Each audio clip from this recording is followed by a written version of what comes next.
Dan bagaimana jika saya memberitahu Anda bahwa Carl Jung menemukan sebuah cara untuk melihat menembus topeng seseorang hanya dengan 2 pertanyaan? Dan bagaimana jika orang yang duduk tepat di depan Anda menyembunyikan sesuatu yang begitu mendasar tentang diri mereka, bahkan mereka sendiri tidak menyadarinya? Tetaplah di sini, karena di akhir video ini, Anda tidak akan pernah melihat orang dengan cara yang sama lagi. Anda pikir Anda mengenal orang, bukan? Anda percaya bisa melihat menembus mereka, memahami motivasi mereka, memprediksi perilaku mereka. Tetapi Carl Jung mengatakan sesuatu yang menghancurkan ilusi ini. Menurut Jung, bapak psikologi analitis, segala sesuatu yang membuat kita jengkel tentang orang lain dapat membawa kita pada pemahaman yang lebih baik tentang diri kita sendiri. Tapi inilah yang tidak diketahui oleh kebanyakan orang. Jung menemukan bahwa karakter sejati kita tidak ditunjukkan dalam prestasi, perbuatan, atau bahkan kegagalan. Karakter sejati kita terungkap dalam sesuatu yang jauh lebih halus, jauh lebih jelas, dan itulah yang akan saya tunjukkan kepada Anda. Carl Jung menghabiskan lebih dari 5 dekade mempelajari jiwa manusia, dan apa yang ia temukan sungguh meresahkan. Ia menemukan bahwa setiap orang mengenakan sebuah persona, sebuah topeng yang kita tunjukkan kepada dunia. Tetapi di balik topeng ini tersembunyi sesuatu yang Jung sebut sebagai sang bayangan, bagian dari diri kita yang kita tolak untuk akui. Dan disinilah bagian yang menarik. Itulah sebabnya Anda harus memperhatikan setiap kata yang saya ucapkan. Jung menemukan, selama kita santai dan memegang kendali, kita dapat dengan sempurna mempertahankan persona ini. Kita dapat tampil sesuai dengan citra yang kita inginkan. Tetapi ada 2 momen yang sangat spesifik, 2 pemicu psikologis yang tepat ketika topeng ini pasti akan jatuh. Dan disinilah 2 pertanyaan dari Jung berperan. Menurut Jung, momen-momen ini mengungkapkan lebih banyak tentang karakter seseorang daripada pengamatan selama bertahun-tahun. Mengapa? Karena momen-momen ini melewati pemikiran sadar dan langsung menyentuh apa yang Jung sebut sebagai kompleks bawah sadar, kekuatan yang mendorong perilaku kita. Tetapi sebelum saya mengungkapkan pertanyaan-pertanyaan ini kepada Anda harus memahami sesuatu yang krusial tentang sifat manusia yang ditemukan oleh Jung. Carl Jung berkata, sampai Anda membuat yang tidak sadar menjadi sadar, ia akan mengarahkan hidup Anda dan Anda akan menyebutnya takdir. Itulah kunci untuk memahami mengapa pertanyaan-pertanyaan ini begitu kuat. Jung menyadari bahwa kepribadian kita memiliki beberapa lapisan. Persona, topeng publik kita, ego, diri sadar kita, alam bawah sadar pribadi, pengalaman-pengalaman kita yang tertekan, sang bayangan, bagian-bagian diri kita yang ditolak, dan alam bawah sadar kolektif, pola-pola universal manusia. Dan sekarang tibalah bagian yang menakjubkan. Menurut Jung, ketika pemicu psikologis tertentu diaktifkan, kita sepenuhnya melewati persona dan ego. Kita kemudian bereaksi dari apa yang Jung sebut sebagai diri sejati kita, versi mentah dan tanpa filter dari siapa kita sebenarnya. Dan Jung mengidentifikasi 2 pemicu spesifik yang dijamin berhasil. Pemicu pertama berkaitan dengan apa yang Jung temukan tentang proyeksi. Ia menemukan bahwa kita secara tidak sadar memproyeksikan sifat-sifat bayangan kita sendiri ke orang lain.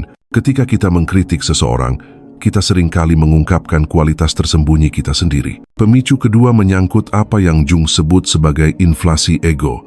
Ketika rasa diri kita terancam atau didorong secara berlebihan, karakter sejati kita muncul dari balik topeng. Tapi sekarang Anda mungkin bertanya pada diri sendiri, apa pertanyaan-pertanyaan ini? Dengarkan baik-baik karena cara pertanyaan ini diajukan lebih penting daripada pertanyaan itu sendiri. Pertanyaan pertama adalah, tipe orang seperti apa yang sama sekali tidak bisa Anda tahan? Dan di sini Anda harus memperhatikan dengan saksama bagaimana Jung akan menafsirkan ini, karena kebanyakan orang salah memahaminya. Carl Jung menemukan bahwa apa yang paling kita benci pada orang lain pada kenyataannya adalah cerminan dari bayangan kita sendiri. Bagian-bagian dari diri kita yang telah kita tekan dan tolak untuk akui. Ia menyebut, ini proyeksi psikologis, dan ini adalah salah satu metode yang paling dapat diandalkan untuk mengenali karakter sejati seseorang. Ketika seseorang menjawab pertanyaan ini, mereka tidak benar-benar berbicara tentang orang lain. Mereka memberi Anda peta titik buta psikologis mereka sendiri. Dan disinilah bagian yang menarik. Mengapa Anda harus memperhatikan kata-kata spesifik yang mereka gunakan? Menurut Jung, semakin berapi-api seseorang saat menggambarkan apa yang mereka benci pada orang lain, semakin besar kemungkinan mereka sendiri memiliki sifat-sifat tersebut. Jung berkata, Segala sesuatu yang membuat kita jengkel tentang orang lain dapat membawa kita pada pemahaman tentang diri kita sendiri. Izinkan saya memberi Anda beberapa contoh dari apa yang ditemukan Jung. Jika seseorang mengatakan mereka benci orang yang tidak jujur, Jung menafsirkan ini berarti bahwa orang tersebut mungkin memiliki kesulitan dengan hubungannya sendiri terhadap kebenaran. Mungkin mereka sering membohongi diri sendiri atau pernah melakukan kebohongan yang tidak pernah mereka akui. Jika seseorang mengatakan mereka benci orang egois, Jung menemukan bahwa ini biasanya menunjuk pada seseorang yang telah menekan kebutuhan dan keinginannya sendiri dengan sangat kuat sehingga mereka tidak tahan ketika orang lain mengekspresikan apa yang mereka sendiri sangkal. Jika seseorang mengatakan mereka benci orang lemah, Jung hampir selalu menemukan bahwa itu adalah seseorang yang sangat takut akan kerentanannya sendiri yang telah membangun seluruh identitasnya di sekitar citra kekuatan. Tetapi inilah poin krusial yang ditemukan Jung yang menjelaskan mengapa pertanyaan ini begitu mengungkap. Sang bayangan tidak hanya berisi sifat-sifat negatif, tetapi sifat apapun yang telah kita pelajari untuk ditolak dalam diri kita. Terkadang orang mengatakan mereka benci orang yang suka pamer atau orang yang terlalu bahagia. Jung menemukan bahwa ini mengungkapkan seseorang yang telah menekan kegembiraan atau kepercayaan dirinya sendiri. Tapi sekarang, pertanyaan kedua bahkan lebih mengungkap karena menangkap orang di saat pertahanan mereka benar-benar lengah. Pertanyaan kedua adalah, ceritakan pada saya tentang sebuah situasi di mana Anda benar-benar yakin bahwa Anda benar dan kemudian ternyata Anda salah. Disinilah kejeniusan Jung benar-benar bersinar karena pertanyaan ini mengungkapkan sesuatu yang tidak pernah dilihat kebanyakan orang tentang diri mereka sendiri. Jung menemukan bahwa cara seseorang menghadapi kesalahan mengungkapkan karakter sejati mereka jauh lebih banyak daripada cara mereka menghadapi kebenaran. Mengapa? Karena hal itu mengancam apa yang Jung sebut sebagai ego ideal. Citra diri kita sebagai orang yang kompeten dan berpengetahuan. Ketika ego ideal ini terancam, menurut Jung, beberapa mekanisme pertahanan bawah sadar diaktifkan. Penyangkalan. Mereka mengklaim bahwa mereka sebenarnya tidak salah, tetapi keadaannya saja yang berubah. Rasionalisasi. Mereka menciptakan penjelasan rumit untuk membenarkan mengapa kesalahan mereka sebenarnya masuk akal. Proyeksi. Mereka menyalahkan orang lain karena telah menyesatkan mereka. Trivialisasi. Mereka mengatakan bahwa hal itu tidak penting. Tetapi inilah penemuan Jung yang akan mengejutkan Anda. Orang dengan karakter terkuat tidak menggunakan mekanisme pertahanan ini sama sekali. Sebaliknya, mereka melakukan sesuatu yang Jung sebut memegang tegangan dari hal-hal yang berlawanan. Mereka dapat mengakui bahwa mereka salah tanpa seluruh citra diri mereka runtuh. Carl Jung berkata, keistimewaan seumur hidup adalah menjadi diri Anda yang sebenarnya. Dan orang-orang yang dapat dengan jujur melihat kesalahan mereka adalah mereka yang secara aktif menjadi diri mereka yang otentik. Tetapi perhatikan baik-baik jawaban tertentu, karena jawaban tersebut mengungkapkan sifat karakter yang menentukan. Jika seseorang tidak dapat menyebutkan contoh, Jung akan mengatakan bahwa orang ini hidup dalam penyangkalan yang begitu dalam, sehingga mereka telah membangun fantasi rumit tentang kesempurnaan diri mereka sendiri. Jung menyebut ini inflasi psikologis, ketika ego menjadi begitu kaku sehingga tidak lagi dapat menahan ketidaksempurnaan apapun. Jika seseorang langsung menyalahkan faktor eksternal, Jung menemukan bahwa ini menunjuk pada seseorang yang memiliki lokus kontrol eksternal. Mereka percaya hidup terjadi pada mereka, bukan melalui mereka. Orang-orang seperti itu jarang mengambil tanggung jawab yang nyata. Jika seseorang menjadi defensif saat menjawab, Jung mengamati bahwa ini mengungkapkan seseorang yang seluruh harga dirinya dibangun di atas kebenaran. Identitas mereka begitu rapuh, sehingga mengakui kesalahan terasa seperti kematian psikologis. Tetapi jika seseorang belajar dari kesalahannya, menurut Carl Jung, ini menunjukkan kedewasaan psikologis dan apa yang ia sebut integrasi, kemampuan untuk menerima aspek positif dan negatif dari diri sendiri. Dan sekarang tibalah hal terpenting yang ditemukan Jung tentang pertanyaan ini. Carl Jung berkata, visi Anda akan menjadi jelas hanya ketika Anda dapat melihat ke dalam hati Anda sendiri. Siapa yang melihat keluar, bermimpi. Siapa yang melihat ke dalam, terbangun. Jung menemukan bahwa kedua pertanyaan ini berhasil karena memaksa orang untuk melihat ke dalam, bahkan ketika mereka percaya sedang berbicara tentang hal-hal eksternal. Pertanyaan pertama menuntun orang untuk mengungkapkan proyeksi bayangan mereka, dan pertanyaan kedua mengungkap hubungan mereka dengan kesalahan mereka sendiri. Tetapi Jung menemukan sesuatu yang lebih dalam lagi, Dan itulah mengapa Anda harus memahami konsep ini. Menurut Jung, orang jatuh ke dalam pola yang dapat diprediksi tergantung pada cara mereka menjawab pertanyaan-pertanyaan ini. Tipe ego yang melambung. Orang-orang ini memproyeksikan semua kualitas negatif kepada orang lain dan tidak dapat mengakui kesalahan mereka sendiri. Jung menemukan bahwa individu-individu ini sebenarnya adalah yang paling tidak aman, membangun mekanisme pertahanan yang rumit terhadap materi bayangan mereka sendiri. Tip yang merendahkan diri. Orang-orang ini mengklaim membenci sifat-sifat yang sebenarnya mereka miliki dan mereka mengakui kesalahan mereka secara berlebihan. Jung mengamati bahwa ini juga merupakan mekanisme pertahanan.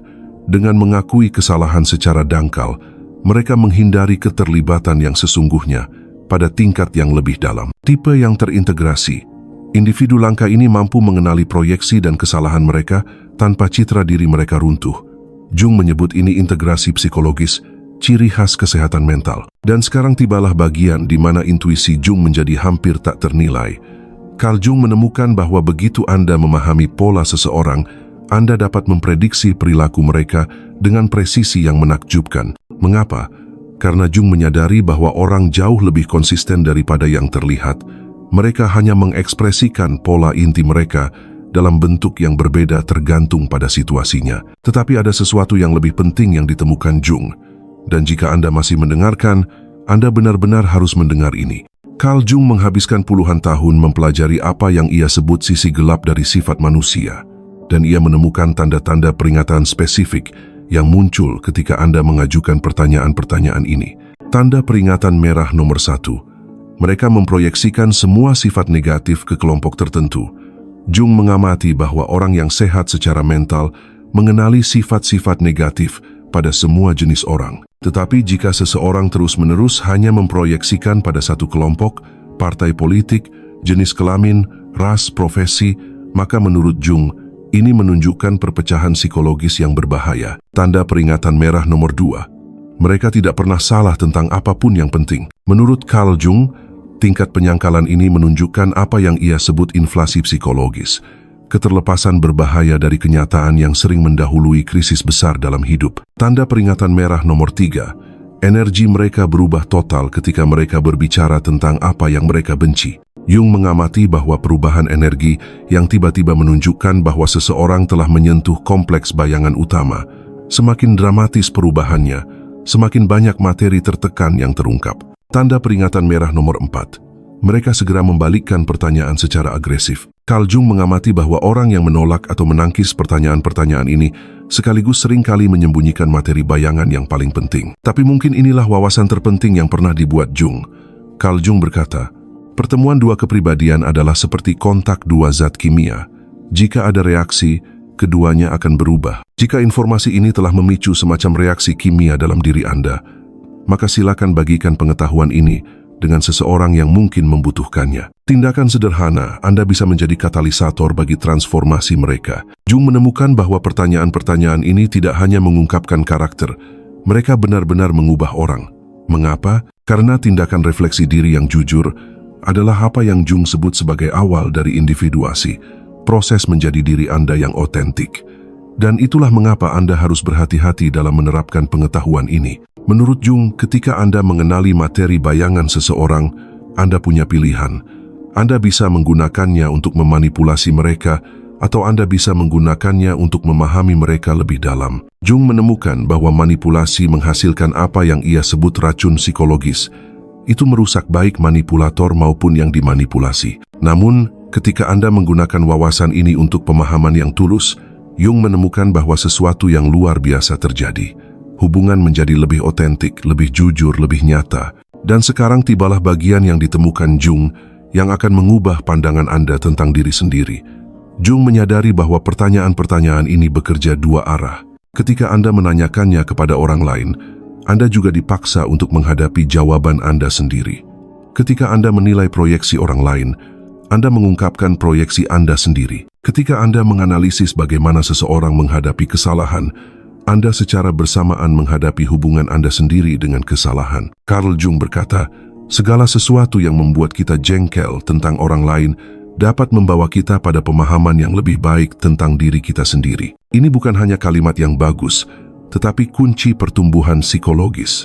Namun, Jung menemukan sesuatu yang lebih dalam tentang sifat manusia.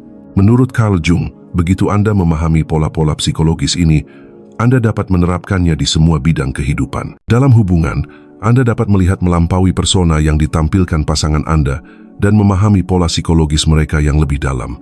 Jung menemukan bahwa ini mengarah pada keintiman yang lebih otentik. Dalam kehidupan bisnis, Anda dapat mengenali motivasi dan titik buta yang lebih dalam dari orang-orang.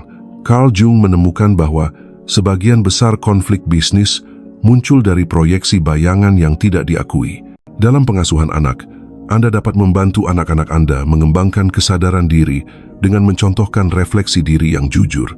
Jung menemukan bahwa anak-anak yang belajar mengenali bayangan mereka sejak dini mengembangkan kesehatan psikologis yang lebih kuat. Dalam kepemimpinan, Anda dapat menciptakan lingkungan di mana orang merasa aman untuk menjadi otentik. Menurut Carl Jung, kepemimpinan otentik pertama-tama membutuhkan pengakuan atas materi bayangan Anda sendiri. Tetapi inilah hal terpenting yang ditemukan Jung. Carl Jung menyadari sesuatu yang krusial tentang berurusan dengan wawasan psikologis. Hal yang paling menakutkan adalah menerima diri sendiri sepenuhnya. Jung menemukan bahwa orang yang menjadi ahli dalam membaca orang lain sering menggunakan kemampuan ini untuk menghindari melihat diri mereka sendiri. Mereka menjadi pengamat psikologis, membedah semua orang lain sambil tetap buta terhadap pola mereka sendiri. Menurut Carl Jung, ini adalah bahaya terbesar dari pengetahuan psikologis. Itu bisa menjadi mekanisme pertahanan lain, cara lain untuk menghindari konfrontasi otentik dengan diri sendiri. Jung berkata, tugas Anda bukanlah untuk mencari cinta, tetapi hanya untuk mencari dan menemukan semua penghalang di dalam diri Anda yang telah Anda bangun untuk melawannya. Hal yang sama berlaku untuk pengetahuan diri. Tugas Anda bukanlah untuk menganalisis orang lain, tetapi untuk mengenali penghalang yang telah Anda bangun untuk benar-benar mengenal diri sendiri. Dan inilah tantangan saya untuk Anda. Carl Jung menghabiskan puluhan tahun menjelajahi sudut-sudut tergelap jiwa manusia. Dan apa yang ia temukan di sana tidak menyenangkan. Itu tidak rapi, bukan versi pengetahuan diri yang steril, yang biasanya kita sukai. Sebaliknya, Jung menemukan sesuatu yang jauh lebih dalam dan lebih mengganggu.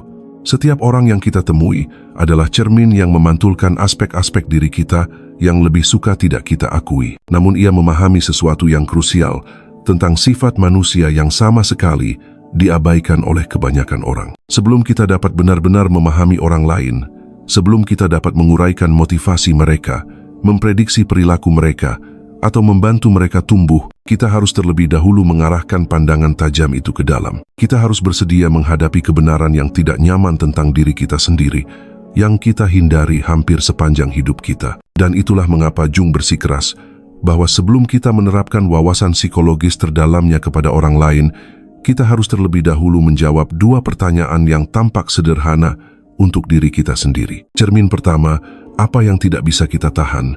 Tipe orang seperti apa yang sama sekali tidak bisa Anda tahan? Pikirkan sejenak.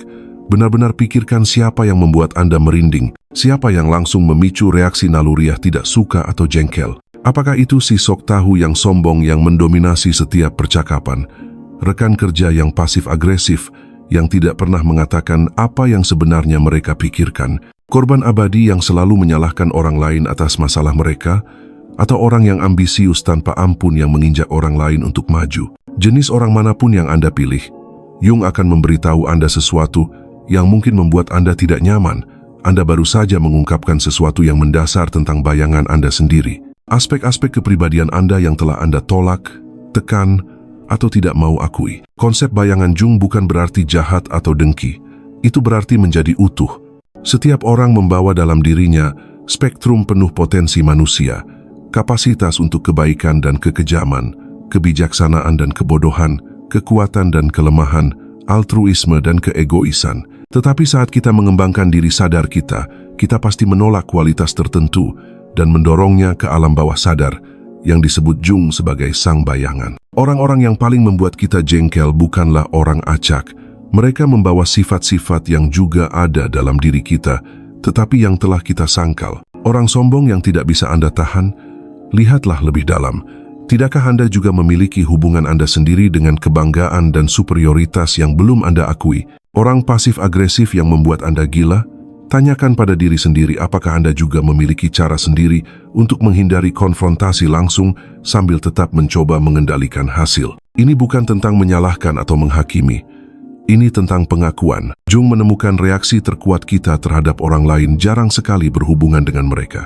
Reaksi itu berhubungan dengan kita. Ketika kita menghakimi seseorang dengan keras, kita sering melihat bagian diri kita yang ditolak terpantul. Dan pengakuan ini memicu kepanikan bawah sadar yang kita alami sebagai kejengkelan, kemarahan, atau rasa jijik. Sang bayangan bukanlah musuh kita.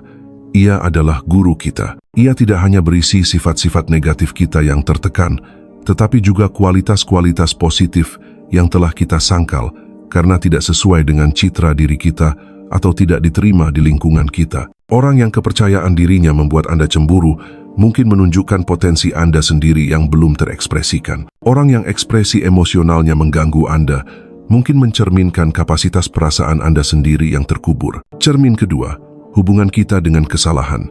Ingatlah saat Anda benar-benar yakin bahwa Anda benar dan kemudian terbukti salah.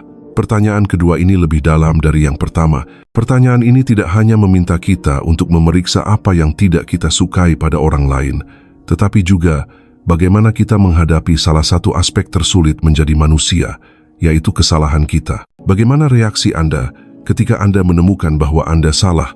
Apakah Anda mengelak dan membenarkan diri? Apakah Anda menyerang orang atau informasi yang menantang kepastian Anda?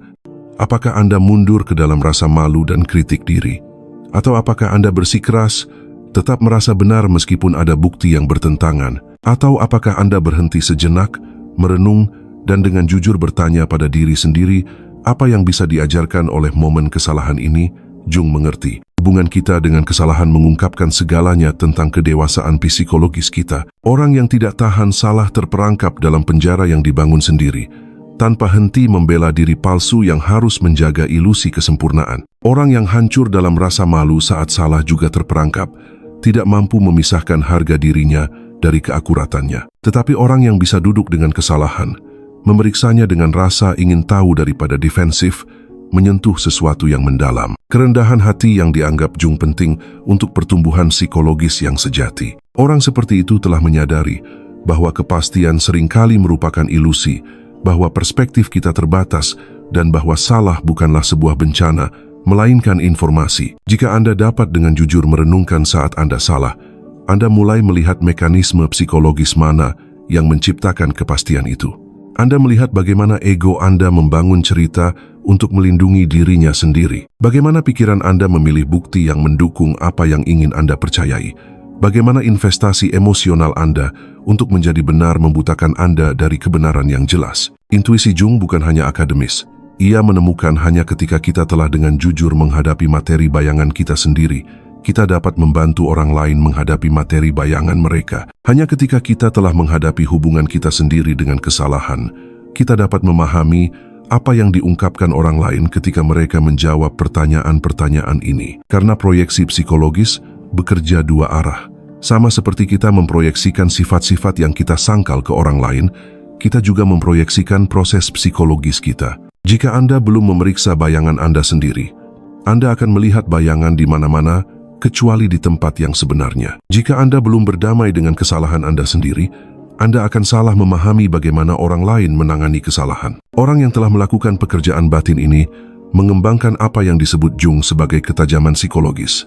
Kemampuan untuk melihat di balik perilaku dangkal ke dinamika psikologis yang mendasarinya. Untuk mengenali kapan kemarahan seseorang sebenarnya adalah ketakutan, kapan kesombongan sebenarnya adalah ketidakamanan, kapan kekakuan sebenarnya adalah kepanikan dalam menghadapi kekacauan. Lebih penting lagi, orang seperti itu mengembangkan welas asih. Karena begitu Anda melihat kapasitas Anda sendiri untuk menipu diri sendiri, untuk merasionalisasi, untuk membela yang tidak dapat dipertahankan, Anda berhenti terkejut atau menghakimi ketika orang lain melakukan hal yang sama. Anda tidak lagi melihat perilaku ini sebagai cacat karakter, tetapi sebagai strategi manusia universal untuk mengatasi rasa sakit psikologis. Wawasan utama Jung bukanlah tentang menjadi ahli dalam membaca orang lain. Ini tentang menjadi ahli dalam membaca diri sendiri. Karena ketika Anda benar-benar memahami kehidupan batin Anda sendiri, ketika Anda telah memetakan bayangan Anda dan berdamai dengan kesalahan Anda, sesuatu yang luar biasa terjadi. Orang lain berhenti menjadi misterius. Anda mulai melihat bahwa rekan kerja yang membuat Anda frustrasi berjuang dengan konflik batin yang sama dengan Anda, hanya saja mengekspresikannya secara berbeda. Bahwa anggota keluarga yang membuat Anda gila sedang membela diri dari ketakutan mendasar yang sama yang juga Anda miliki. Bahwa orang asing yang perilakunya tampak tidak dapat dipahami hanya menggunakan strategi yang berbeda untuk memenuhi kebutuhan dasar manusia yang sama seperti Anda. Realisasi ini tidak memaafkan perilaku berbahaya, juga tidak menghilangkan kebutuhan akan batasan, tetapi mengubah hubungan Anda dengan orang lain dari yang penuh dengan penilaian dan frustrasi menjadi yang penuh dengan pemahaman dan akhirnya welas asih. Seperti yang dikatakan Jung sendiri, segala sesuatu yang membuat kita jengkel tentang orang lain dapat membawa kita pada pemahaman yang lebih baik tentang diri kita sendiri. Pertanyaannya bukanlah apakah wawasan ini akan mengubah pandangan Anda tentang orang. Wawasan ini pasti akan mengubahnya. Pertanyaannya adalah apakah Anda cukup berani untuk membiarkannya juga mengubah pandangan Anda tentang diri sendiri. Karena seperti yang ditemukan Jung dalam puluhan tahun bekerja dengan jiwa manusia, di sanalah transformasi sejati dimulai. Dalam pekerjaan yang tidak nyaman, perlu, dan membebaskan untuk mengenal diri sendiri sepenuhnya, dengan bayangan dan segala sesuatu yang menyertainya. Terima kasih banyak telah mengikuti eksplorasi ini sampai akhir. Jika Anda menemukan nilai dalam diskusi hari ini, jangan lupa untuk berlangganan channel ini dan bagikan video ini dengan seseorang yang mungkin mendapat manfaat darinya. Dan jika Anda ingin lebih lanjut mendukung karya ini, Anda sekarang dapat meninggalkan super thanks. Ini adalah cara kecil untuk mengucapkan terima kasih, dan itu sangat membantu channel ini terus berjalan.